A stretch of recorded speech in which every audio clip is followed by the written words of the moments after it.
June 1944. Somewhere in France, German reconnaissance planes soar high above the scarred landscape, their cameras capturing something terrifying on the horizon. Thousands of tanks, a massive column of armor, kicking up dust as they position for an attack. A sea of soldiers, setting up camp, preparing for a brutal push. Over the radio, German intelligence intercepts a storm of chatter American voices, coordinating an imminent invasion. The intel is clear. A new, powerful American force has arrived, ready to strike a decisive blow. High command is alerted. Panic sets in. They must react, and fast. But the German army was reacting to a ghost. The tanks they saw were made of rubber.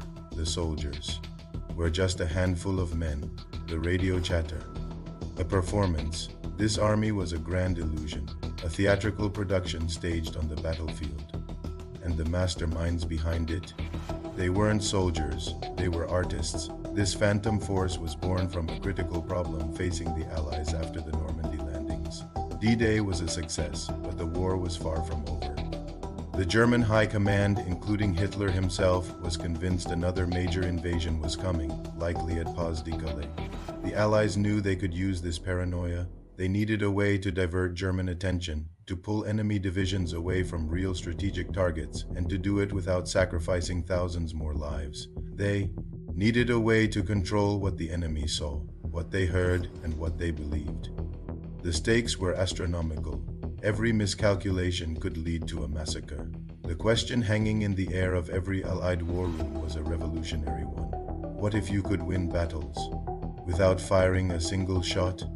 The answer came in the form of one of the most secret units of the entire war, the 23rd Headquarters Special Troops. This wasn't your typical fighting force. It was a hand-picked group of about 1,100 men, many recruited directly from America's top art schools, design studios, and advertising agencies. They were painters, architects, sound engineers, actors, and set designers. Their mission was not to fight, but to deceive. They were given a strange and surreal arsenal. Inflatable Sherman tanks that could be pumped up in minutes, rubber artillery pieces that looked menacing from the air, and lightweight, fake airplanes that could create the illusion of a forward airbase overnight. They became masters of visual trickery. Their job was to create the appearance of a massive army, 30,000 strong, right under the enemy's nose. From a distance, their elaborate stagecraft was indistinguishable from the real thing. But creating the image of an army was only the first step. To truly fool the Germans, they had to sound like one too. So they weaponized sound. The unit included a sonic deception company armed with powerful speakers mounted on trucks. Engineers had spent months in the United States recording the sounds of an entire armored division, from the squeal of tank treads and the rumble of engines to the casual conversation of soldiers in the dead of night. Deep in the forests of France, these men would drive their sound trucks close to enemy lines and unleash a symphony of war. The audio recordings were played through massive speakers, powerful enough to be heard up to 15 miles away. Imagine being a German soldier, huddled in a foxhole, hearing the unmistakable roar of an approaching tank column, the clanking of metal, the shouts of men getting closer and closer, preparing for a fight to the death. You hear an army coming, but you never see it. It was a terrifying form of psychological warfare, designed to sow chaos, fear, and confusion, making the Phantom Army seem terrifyingly real. But the illusion didn't stop with sights and sounds. The most sophisticated part of their deception was a battle fought over the airwaves. The Germans were experts at radio intelligence. They knew that every radio operator has a unique fist, a distinctive rhythm and style of tapping out Morse code, like a signature, to complete the illusion. The Ghost Army had its own team of master radio mimics. These operators, known as spoofers, would study the unique sending styles of operators from real divisions and then flawlessly replicate them. They would create fake radio traffic, mimicking the slang, the chatter, and even the mistakes of the units they were impersonating. To German intelligence listening in, it sounded exactly like a real armored division was communicating. This wasn't just about faking tank locations. It was about faking human identity on a massive scale, creating entire phantom command structures that existed only as electrons in the air. One of their most daring performances was Operation Britannia.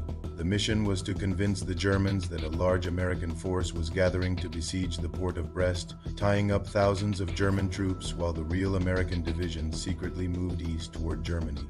The Ghost Army rolled into position with its inflatable arsenal. They set up rows of rubber tanks, staged fake headquarters, and even had soldiers drive trucks in looping circles to create the impression of constant activity and endless supply lines. They used tractors to carve fake tank tracks into the dirt. At night, they lit carefully placed campfires to mimic a large encampment. The Sonic team broadcast the sounds of an army digging in for a long siege. The deception was so convincing that German artillery, which had been aimed at the true Allied advance, was redirected to bombard the empty fields occupied by the Ghost Army's rubber decoys. But the men on the ground knew the terrifying reality of their situation. They were a tiny force, projecting the image of an army 30 times their size.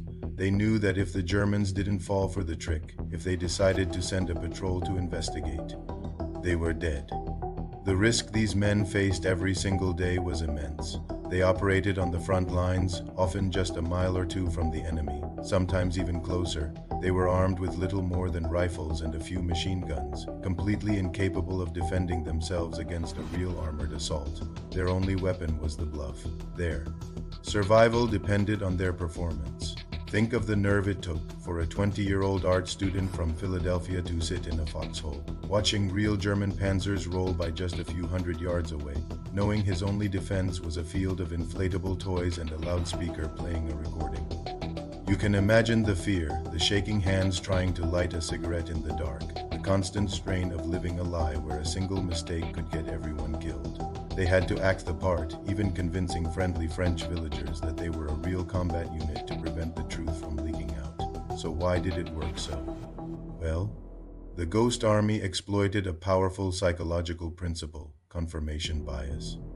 The German High Command and Hitler himself were already obsessed with the idea of a second major Allied force. They expected to see it. So when their reconnaissance and intelligence reports showed them exactly what they were looking for, they were quick to believe it. The Ghost Army didn't create a belief out of thin air.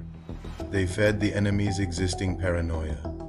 The artists and engineers became masters of manipulating perception on a grand scale. On battle maps in German headquarters, phantom arrows representing the Ghost Army drew enemy forces away from the real fight. Because of their illusions, entire German divisions were held in place, waiting for an attack that would never come, allowing real American soldiers to advance with less resistance and fewer casualties. When the war finally ended, the men of the 23rd Headquarters Special Troops returned home, but they couldn't share their incredible stories. Their operations were deemed so successful, so vital to future military strategy, that their existence was immediately classified. The unit was disbanded and its records were sealed. For over 50 years, the veterans kept their oath of silence. They returned to their lives as artists, designers, and innovators. Men who had painted illusions on the battlefields of Europe went on to design fashion, create iconic advertisements, and paint masterpieces. Their most creative, most dangerous, and arguably most important work remained a secret from the world, and even from their own families. It wasn't until the 1990s that the story of the Ghost Army was finally declassified, and the world learned of their incredible contributions. They took part in more than 20 battlefield deceptions, saving an estimated 10 to 30,000 lives. They proved that creativity and ingenuity could be as effective as brute force. In a war defined by bullets and blood, one of the most powerful weapons turned out to be imagination. Thank you for watching.